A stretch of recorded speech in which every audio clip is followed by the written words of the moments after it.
write down some goals, and don't get on your computer and type them in. Get a piece of paper, get a pen, and write down goals. It makes a difference if you write them in your own handwriting. It just does. What's going on, everybody? Thank you for tapping into another episode of the Mindful Moneymakers podcast, where we give you all the tips, tricks, and mindset shifts you need to make if you want to live by design instead of by default. Today, we're meeting with another powerful leader in the entrepreneurial space who's going to share his time, his energy, and his story with you. I'm so excited to introduce you to Duane McHodgkins, who is the owner and operator of Duane's Reliable Computer Services in Parker, Colorado, where he lives with Becky, his wife of 39 years, Loki, their pug, and his two grown children, Miranda and Parker, who gave him the insight into the struggles of younger people during the pandemic.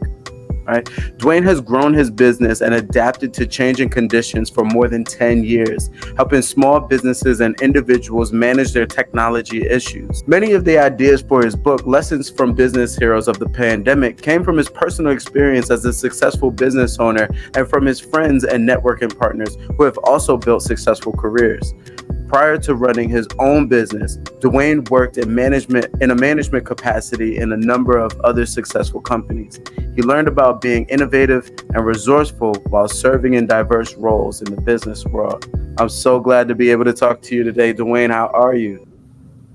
Fantastic. I'm happy to be here. Yes, indeed. Yes, indeed. Happy to have you. So I was able to briefly introduce you. I would like to give you an opportunity to kind of tell us a little bit more about how you got started, where you are now, and where are we headed? Yeah. So, I've had my business now for almost 14 years. Started it part-time when I had a full-time job, and my goal was that in 5 years I was going to quit my job and go full-time in my business. And about 2 years into the part-time gig of my business, my company I worked for went out of business, so I went full-time a couple years early. But you know what? It's been fantastic. I wouldn't change a thing. That's awesome. I know a lot of people listening right now are actually struggling with that transition from, full-time employment to full-time entrepreneurship. And I've seen it time and time again. There's like a catalyst that kind of forces it to happen, but it still doesn't make it an easy transition. What was your experience like going full-time in your business? Earlier than expected, mind you. Well, it was kind of scary because I did not have the revenue that I needed to go full-time. But, when you lose your main job, you really don't have a choice. And my consideration was, okay, I can try to find another job and hope that it works out as well as this one did, or I can just go for it. And at that point, I decided to just go for it. And you know what? Things started happening. One of the things that I talk about in my book is I would get up every morning, whether I had customers or not. I would come down to my computer. I would get dressed, and I would start working. And if I didn't have customers, what that work is I was working on ways that I could build customers. And I created a spreadsheet. I called it Seeds. It was from Robert Louis Stevenson. And it's not about what you plant. It's, how does that go? It's about the seeds you plant, and they will, they will grow. Can't remember the exact quote, but anyway.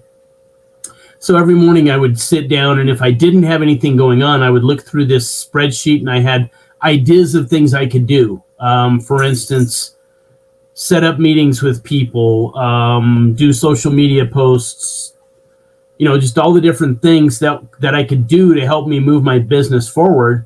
And then I would make a note that I did these things. And then when those seeds that I planted, when they came to fruition, I would make a note of that so that I could actually see my progress and feel that, while I wasn't billing customers for that time was worth something, and it was getting me to the point of billing customers. And I actually kept that spreadsheet up for a couple years until it finally got to the point where, okay, I'm too busy. I don't have time for this anymore. Mm-hmm. Gotcha. So building the first initiative was building up your client base. And even if you didn't have any clients, you were still working. Was there anything that you did? Because I know your original plan was to leave in 4 years. You ended up going full time in 2. Was there anything that you put in place that kind of maybe softened your landing or anything like that when you did go full time? So I was in a good spot. So because the company had closed down, I was actually able to draw unemployment. And the way unemployment works, it's a certain amount of money and it's supposed to last a certain amount of time. But if you make money during a week, you're supposed to report that, and then you don't get your unemployment for that week. So by doing that, I was able to extend the time of getting that. And it was kind of like that was a little bit of a crutch to tide me over while I was building it. So if I had a really good week and I made money, I didn't get my unemployment. But if I had a week where I didn't make any money, then I'd get the unemployment. So it wasn't enough to live on, but it helped. So that's beautiful. And I've had my own experiences just like that when I was working a job I really didn't like, and I was able to get unemployment. It's really a great opportunity for entrepreneurs to kind of get some momentum in their business. But I see a lot of people that kind of shy away from it. There is a negative stigma around it or whatever, but I see it as a really great opportunity. Is there anything that you can say to somebody who, wants to make that transition? Maybe this is something that's on the plate for them. Maybe it's not, but maybe it is. Yeah. Well, is there anything that you would speak to that type of person? If you end up in a situation like that where you can possibly draw unemployment, there's no shame in doing that. Your former employer paid in money every single paycheck towards that unemployment, for you. So it's not like it's not a handout. It's a system that's put in place to help people when they're in that situation. And it was actually money that was paid in on your behalf. So there's no reason not to go down that road. Mm-hmm. And as far as, taking the leap, the biggest thing is treat it like, even if you don't have anything going on, treat it like it's still a job. Like I said, get up every morning, get dressed, and go to work, whatever that work is for that day. If you treat it that way, you will grow your business. And that was the start of a 10 plus year career. So that you must have learned a lot. How have, are there any ways that you would say that you've changed as a person as a result of moving from employment to entrepreneurship? Confidence. You gain confidence by that because there is no one to rely on. It's you. Mm-hmm. So you've got to just step out and do it. And when you are able to do it, then guess what? That builds your confidence and makes it easier to do that. Does everything go smooth? Is it a smooth plane on growing your business? No, there are highs, there are lows. The biggest thing is just don't quit and learn from your mistakes when you have those mistakes and just continue to take a step forward. Yes, indeed. That's the name of the game. That is definitely the name of the game. So the first step is, I've heard, advice from different coaches. First thing is to find your zone of genius in order to decide what type of product or service that you offer. Did you have any previous insights, or, how did you come about deciding what your business was going to be about in the early stages? So when I decided this was the road I wanted to go down, I actually came from a background of sales and sales management. So I was not even in the IT world, but I've always had a knack for it. So when I decided this is what I wanted to do, first thought was, maybe I should go to like a community college, take some classes, get some certifications. But the timing was wrong because classes had just started a couple weeks prior to my decision of this is the way I'm going to go. So at that point, I decided, well, I'll just get the books and I'll start going down that road. I'll start, learning how to do this stuff. And honestly, I'm not a classroom person. I'm more a give me a book and I'll learn it on my own type of person anyway. And that's exactly what I did. I got the books and started reading, started teaching myself. I had some older computers laying around the house, and I would just work on those and use those to experiment with. Once I felt confident in what I could do, I started throwing ads up on Craigslist, because at the time Craigslist was not as sketchy as it is today, and it was free, So I did this on a shoestring. There's no reason you have to spend a fortune to start a business. Yep. And you kind of tapped into what my next question would have been, because after finding your product or service and knowing that you're competent, you can, deliver on it. The next big hurdle is finding people to actually buy it. So you went on Craigslist. I've used Craigslist for one of my businesses in the past, but I find, I don't see there's anything wrong with that. But I find that most people are attracted to social media marketing and things like that, and they find it very hard to generate leads. Do you think would you recommend, because I know you mentioned that Craigslist is kind of different nowadays, would you recommend people still look into Craigslist for lead generation? I only used Craigslist for probably maybe 6 months or so. That was the first thing I did. And I was actually doing that before the company I was working for went out of business. Once they went out of business, then I'm like, okay, running a few ads in Craigslist is not going to cut it. And so I made sure that on my personal page on Facebook, I made sure that everybody knew what I was doing. So when you've got your own business, you can't be shy about it. You've got to make sure that you pretty much shout it to the rooftops. You tell everybody and you just keep doing that. I also started looking into networking, and networking is just a group of business individuals that get together and talk about what they do and share their contacts with others.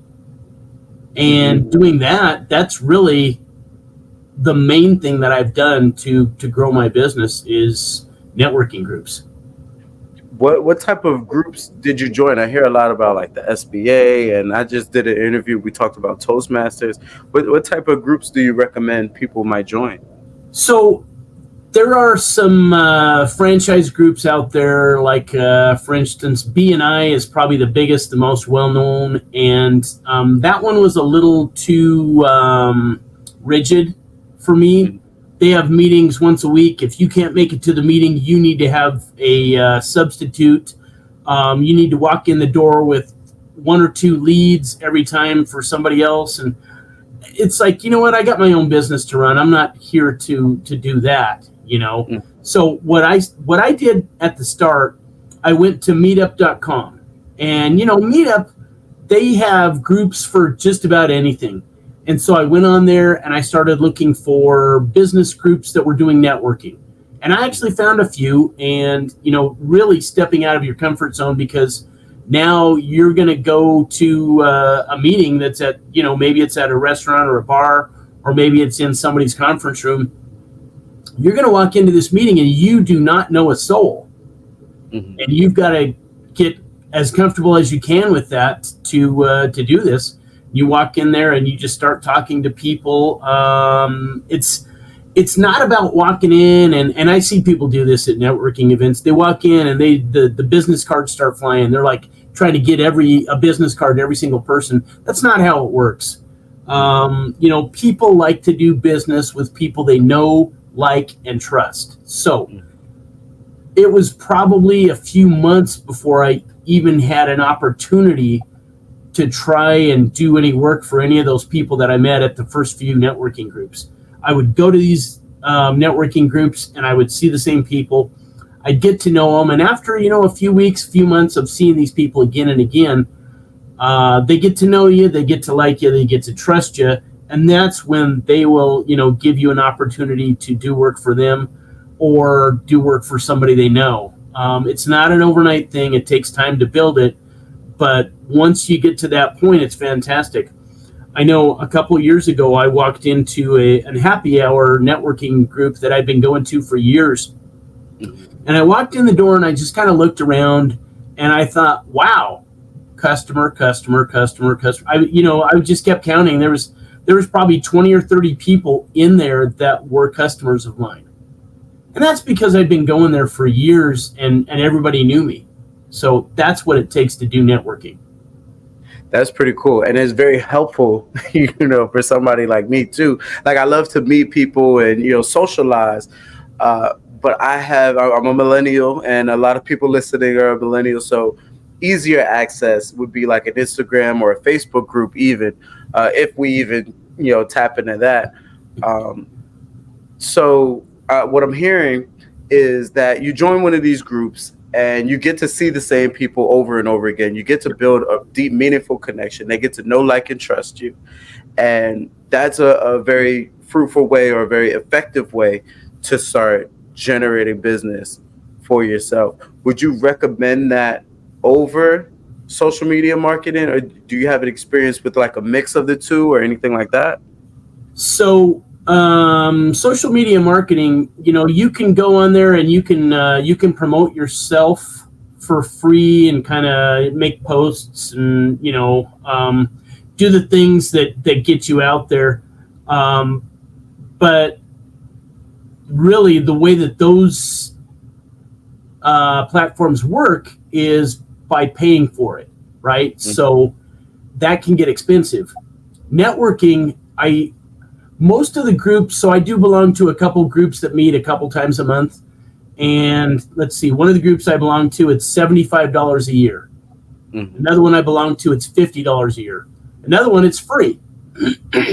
So you can do a lot of networking and not spend a lot of money. When I go to happy hour events, I usually buy 1 or 2 drinks. So I'm spending, 15, maybe $20 if I give them a really good tip. And I always do give them a really good tip because I know those people work really hard. So you can do a lot of networking on not a lot of money.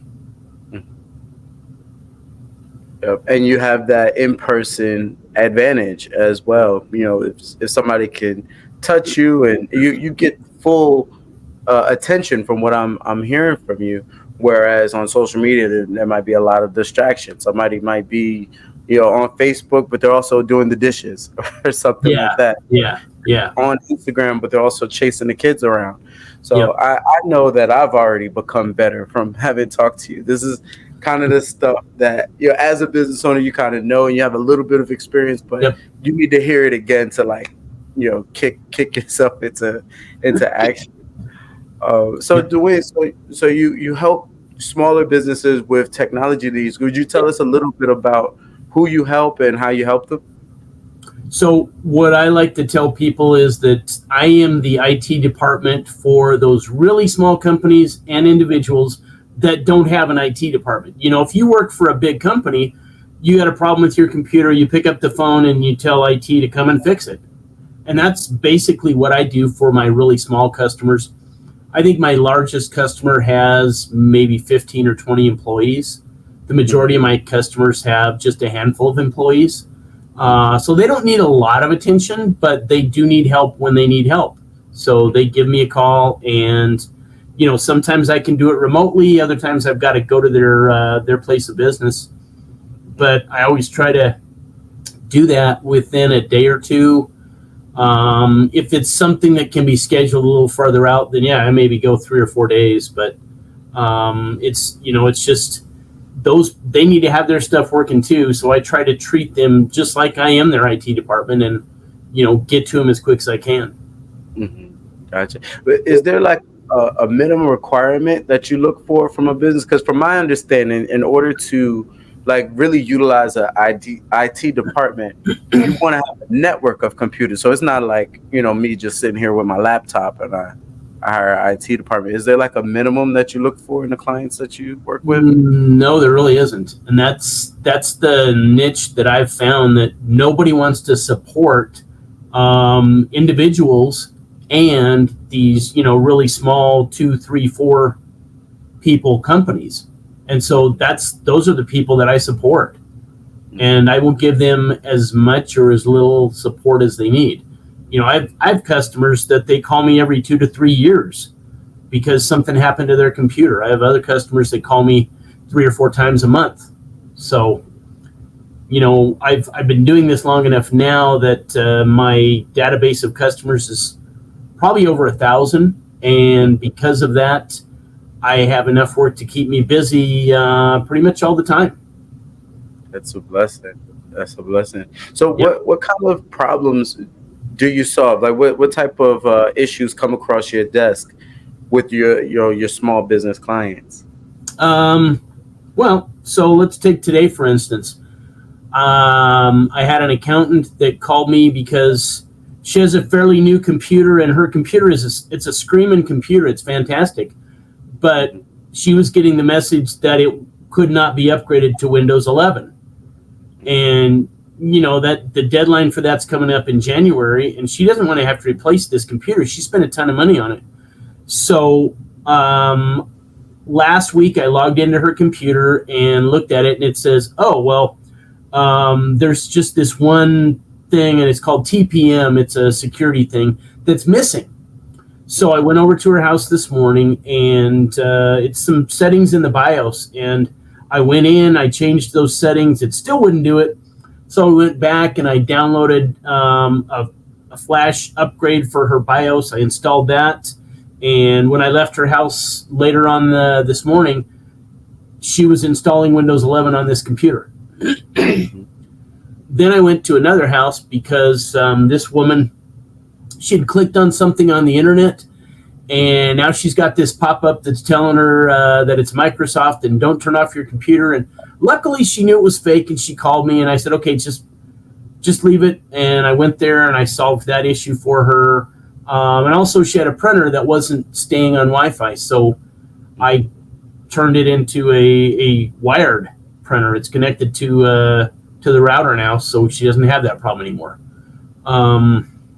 So that's kind of things I do. Then I had another customer that his email is on one platform and he needs to move it to another platform, so I was helping him migrate that. So it's what I love about it is it's something different every day. It doesn't it's never the same. So Yes indeed.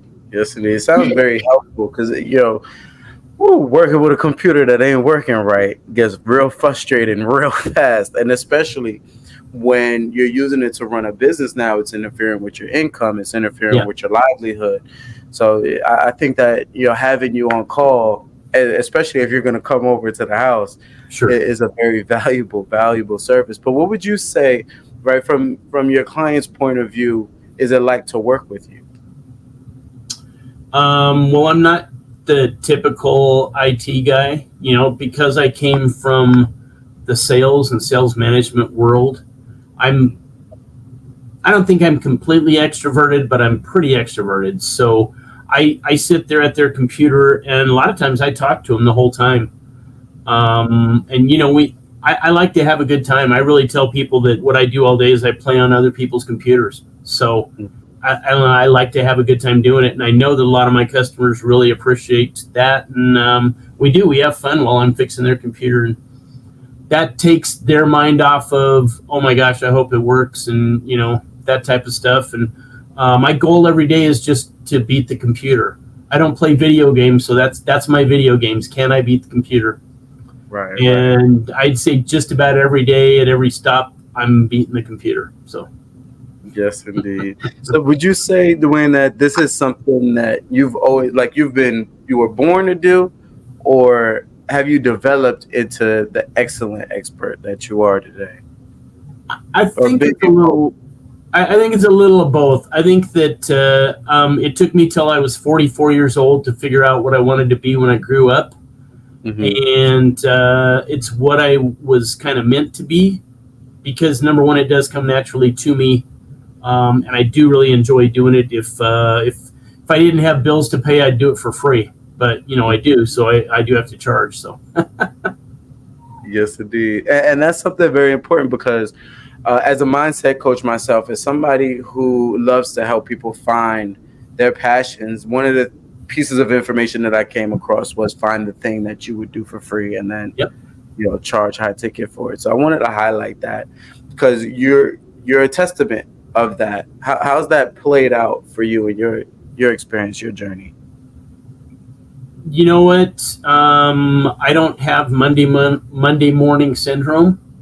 Hmm. I wake up every day and I'm happy doing what I'm doing. In fact, I joke with people that I've actually not gone to work since November 16th of 2012.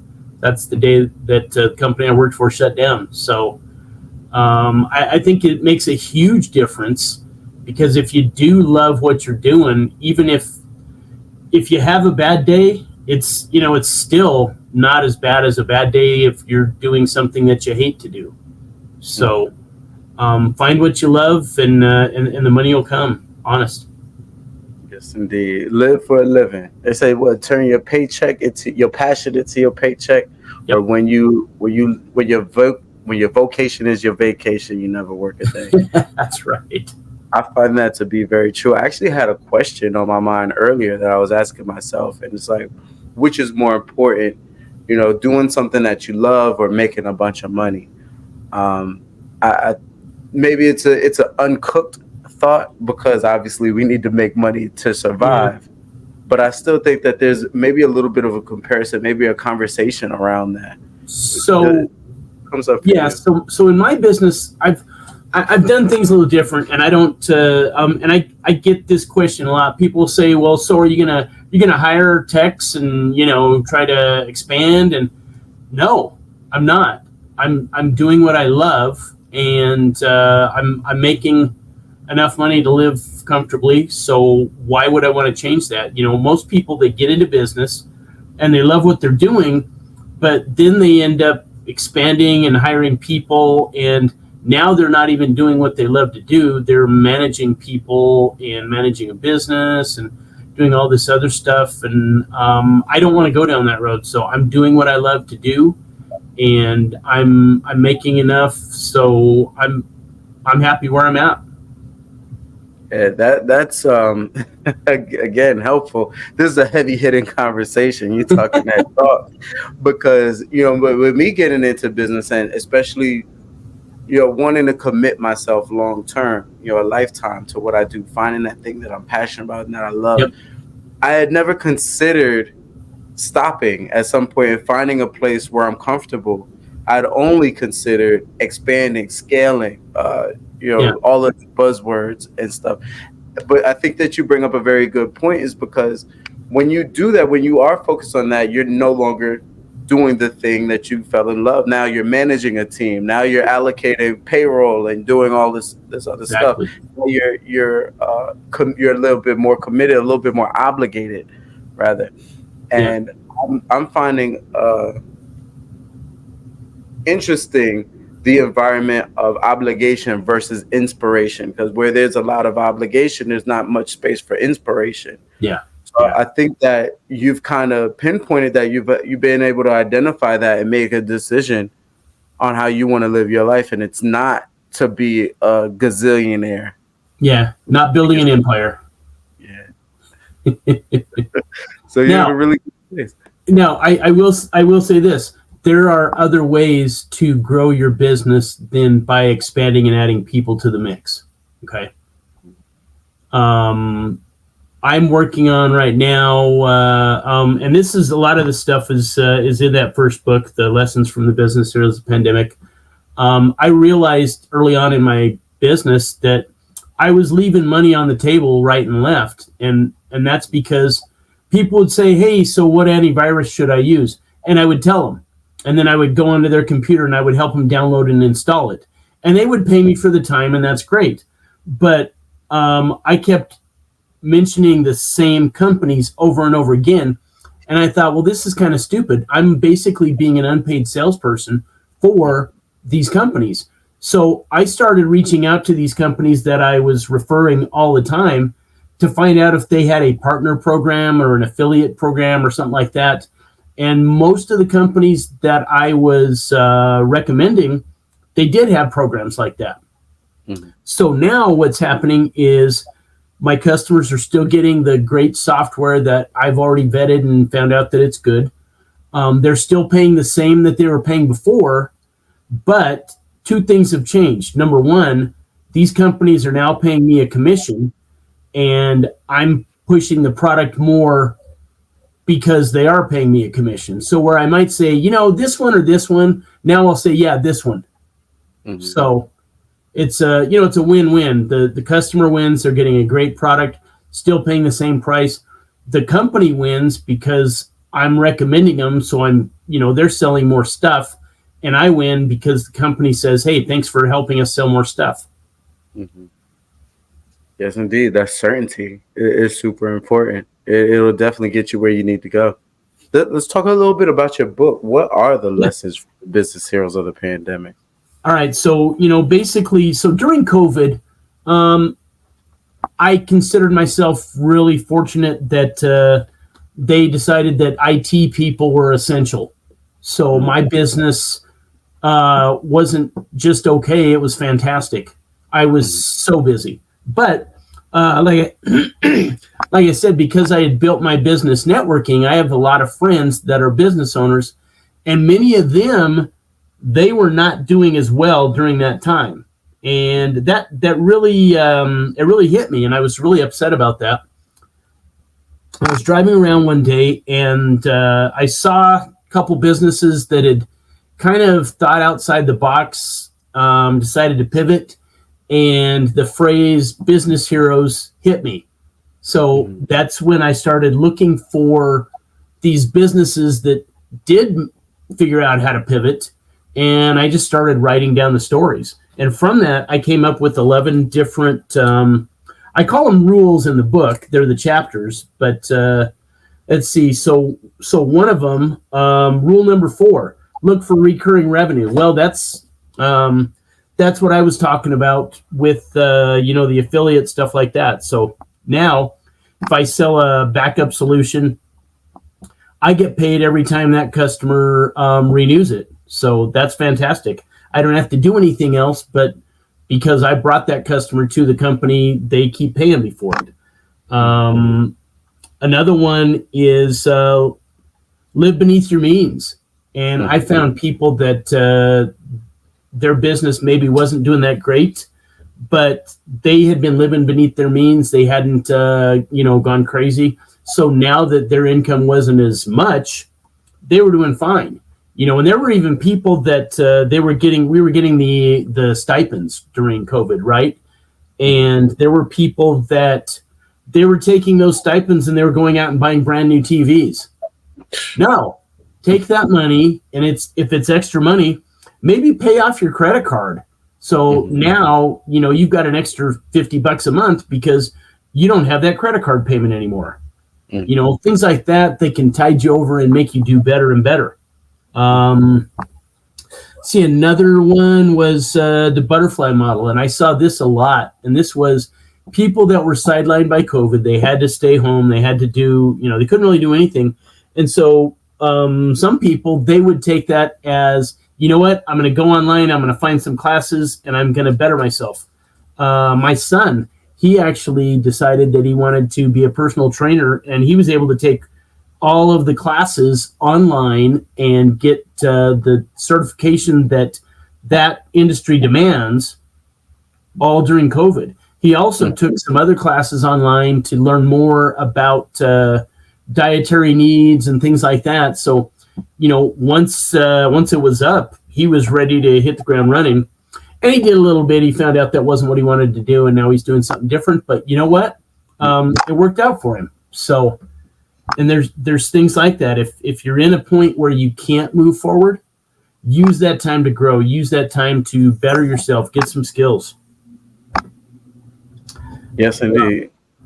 Yeah. Let me do one more.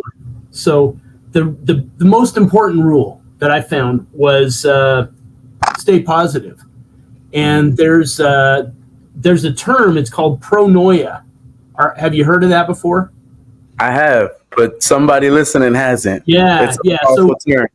So pronoia is just the opposite of paranoia. It's the belief that the universe is basically conspiring on your behalf. And, I don't mean, walk around with rose-colored glasses all the time. But you know what? If you have a positive attitude, if you go at things with a positive attitude, you will be better off regardless. Does that mean that bad things aren't going to happen? No, bad things do happen, but you don't dwell on those bad things. There are times when I work on computers and I don't solve the problem because, okay, this computer's just dead. There's nothing I can do with it. Now, I can get mad and I can say, man, I didn't beat it. And, but no, what I'll do is I'll say, okay, well, I didn't beat it today. And then let's look and see, is it possible to beat that? And I will do some more research to see if it is possible. If it isn't possible to beat that, then I'm like, okay, good enough. If it is, then next time I'm going to be ready. So just, be positive. Sounds like you're either going to get a you're either going to get a blessing or a lesson. Exactly. Yeah. And that's beautiful. So when it comes to pronoia, I mean, as a mindset coach, this is where I find myself very intrigued, almost obsessed. Because in my journey, my going into entrepreneurship, I heard think positive, yep. Right? And I felt like after my first business, it wasn't really the best fit for me. I was just doing it, for money. It was an opportunity that I had access to, so I took it. And I also took that advice, think positive. I felt like it set me up for failure. I felt like I was, maybe I was standing on a house of cards or whatever, and it eventually crumbled. But then your second advice is don't give up, and I didn't. And what I learned is that there's a lot more to having a positive attitude than just thinking positive thoughts. It's becoming a positive person. Yeah. Have you had any experience with, just like your personal development or anything that you kind of practice that sets in place a positive mental attitude that's sustainable long term? So the first book that I really read that was on that topic is called The Magic of Thinking Big. And periodically I'll go back and I'll read that book again. And it's basically just one of those where, a lot of it is self-talk. Just don't beat yourself up. Nobody is perfect. We're all going to make mistakes. And when we do, like you said, it's a blessing or a lesson. The way I always heard it is you win or you learn. So either way, and you've got to look at it at that. You can't stop bad things from ever happening. They will happen. But a lot of it is how you react to it. Growing up when my kids were growing up, the biggest thing I always told them was that it's not what happens to you, it's how you react to it that matters. So if something bad happens to you, okay, it's okay to be upset because something happened, but get over it, move on. If it's something that can be prevented, do what you need to do to prevent it in the future. If it's something that can't be prevented, do what you can do to minimize it the next time it happens. Yes, indeed. Powerful stuff. Powerful stuff. Because I see entrepreneurship as a journey, of transformation, and just learning the different things. Especially as a solopreneur, you're wearing all of the hats. So you're the marketer, you're the salesman, you're the fulfillment, you're the brander. That's not even a job. The branding expert, or whatever title you want to give to it. So I find that you kind of have to expand your mind and expand your capabilities so widely. And then a lot of the times, especially, if you jump off that cliff and go full time, there's so much riding on it. So there's a lot of pressure. So I think that what you're saying is extremely important, because what I've learned is that as an employee, right, an employee is about what you can do, but an entrepreneur is about who you are. Yeah. Right. So I think that mindset shift is going to help anybody out that's listening right now. I want to know how can we get, to work with you?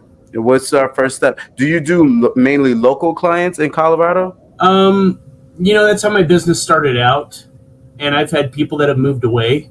I've got a customer that she moved to Montana 5 or 6 years ago, and I still log in remotely and work on her computer a couple times a year.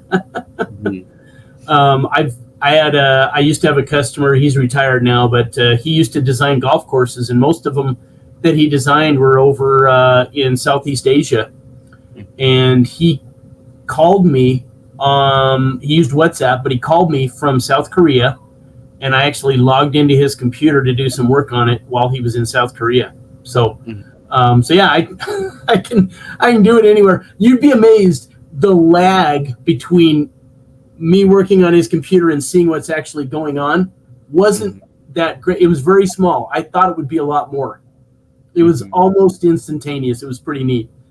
Indeed. So you're global, you're international. So how would we get connected with you? Is there a website that we can go to? So pretty much everything that I'm involved in, and this is my business, this is the books I write, this is all my social media, can be found at callduane.com. So that's, CLLDUANE.com. Yes, indeed. So we will link it down below, depending on where you're watching this. Could be above, left, right, down below. But if Duane is resonating with you right now, and you could use IT support in your business, I want to invite you to not hesitate. Go ahead and click that link right away. Let's get connected with Duane. He's a great guy. We have you for a little bit longer, so I want to ask you a couple of more questions. All right. Let's see what's coming to mind, because we talk about some deep topics and some things that aren't directly related to IT. While you're thinking of that, let me just say one thing about starting a business. It's all yours. I've ran into a number of people like this in networking. I'll meet them and they're like, "Yeah, I'm going to start a business." I'm like, "Oh, great! What's it going to be about? What are you doing?" And all this stuff. And he goes, "Well, I'm right now. I'm writing the business plan." I'm like, "Oh. And how long have you been writing that?" "Well, I've been writing it for about 3 months. I'm just still working on it." Okay, that's not how you start a business. You start a business by selling something. So, yes, if you're going to create a multi-million-dollar enterprise, at some point you are going to need a business plan. But the first thing you need to do is sell something. Because until you sell something, you do not have a business. So. Yeah, that's powerful. I'm glad that you said that, because I'm back here listening like I'm at church. Amen. Amen. I think that is probably one of the biggest misconceptions. Everybody gets so wrapped up in paperwork and fulfillment and want to have the best product. And yes, we want to deliver quality. That's for sure. At first, though, the first thing you need to do is get some clients, get some money in the door. Do it. You're a professional, and then you learn as you go. But that's probably the hardest thing for some people to do. They want to have all their ducks in a row. They want to be sure. They want to guarantee. And entrepreneurship just isn't about guarantees. The less risk you take, the less reward you're gonna have. Yeah. So that's a very helpful tip. What would you say to that person who has been thinking about their business for the past 3 years, right? They know what they want to do, how they want to do it, but they just can't bring themselves. Maybe it's self-doubt that they're going through to go ahead and get started. What would you say to that person? Again, just do it. Just if you've got a full-time job, where's the risk? If this is something you can start in your off hours and you can try it out and see how it goes, where's the risk? Just jump in and give it a try. If it works, great. If it doesn't, go back to the drawing board and try something else. But there's no shame in trying something and finding out it didn't work. My computer repair business is not the first business I've had. Years and years ago, I was called a lease operator of a restaurant, and what that means is basically you only own the inventory and the headaches. But I did that for a year, and I learned a lot during that year. I tried another business, and it failed miserably. But you know what? I got back up, and I found something that really worked for me. And now I'm working on my next one, which is writing books. So, just do it. Don't be afraid to get out there and try it. There's no shame in trying something and failing. There is shame in never trying. So no, No lies told. And that's one of the things that I really like, about America. America is not without criticism. But one thing that's really good about where we live is that you can try again. There's, multiple opportunities. There's public, service systems and, safety nets in place to where, you can try your hand at entrepreneurship without ruining your life. And Yeah. still people tend to settle 70% of people work jobs that they don't like. So I'm hoping that this conversation inspires somebody to go ahead and realize that you can roll the dice and not crap out. Like there's a safety net for you being an American, regardless of how you feel about being here. That's something that you want to take advantage of. So Duane, my last question for you is one to prompt, some actionable steps, something that people could do right now. So my question is, for anybody that's listening right now, what's one thing, maybe a small baby step that they can do to live a little bit more by design instead of by default? Well, if you haven't written down some goals for yourself, write down some goals, and don't get on your computer and type them in. Get a piece of paper, get a pen, and write down goals. It makes a difference if you write them in your own handwriting. It just does. That's the first step. Then the second step is to look at those, and choose something that start working on it. Break that goal down into a few actionable steps, and just get out there and do one of those steps. Another good thing to do at that same time is let people know what you're doing. You'd be amazed what peer pressure can do for you. When I decided to write my first book, I had written, I don't know, a few thousand words, and I decided at that point, yeah, I could turn this into a book. And so what I started doing is I started telling everybody that I was talking to that I was writing a book. And I told them a little bit about the book. Some of them gave me ideas, but the biggest thing was I was setting myself up for peer pressure. So I know that the next time I see those people, they're going to say, how's the book coming? And I don't want to be the guy that says, oh, yeah, I kind of shelved that. I'm just not doing that. No, I want to be the guy that says, you know what? I'm making strides. It's going to be ready to go at this date. And that's what I did. And so with my second book, I did the same thing. And my second book will be live on Amazon in probably a week to 10 days. So put some pressure on yourself. Make sure that other people know what you're trying to do. They might help you. You never know. Powerful stuff, and I resonate. We've had a similar journey for sure. So there's no lies told. I'm seconding everything that you're saying. I'm co-signing everything that you're saying right now. This was a very helpful conversation. I know for everybody listening, but especially for me, I definitely picked up a lot of things. Super grateful for you to take the time to talk with us today. You bet. It's glad to be here. Yes, indeed. So everybody at home, that's Duane McHodgkins. And as always, love, be well, and don't forget to have the guts to follow your guts. Peace. Yeah.